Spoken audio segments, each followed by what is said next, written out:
Cây này mới trồng mà nó ra mầm rất là nhiều, nó ra hẳn 3 mầm 3 măng.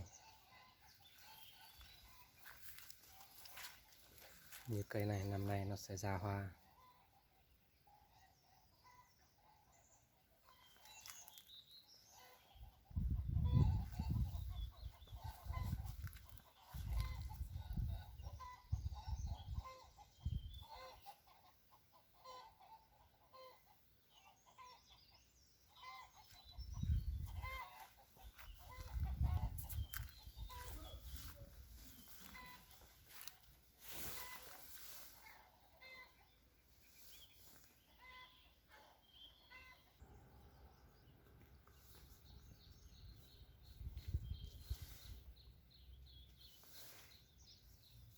Cây này là cây thất diệp,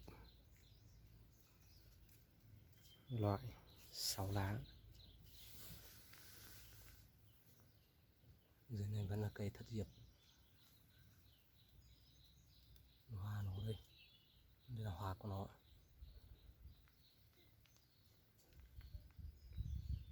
Còn đây là tam thân hoang.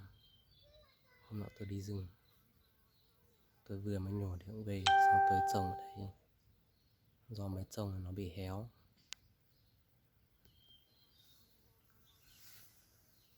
Đây vẫn có hoa hồng này. Một cây này tôi dầm cành nó lên.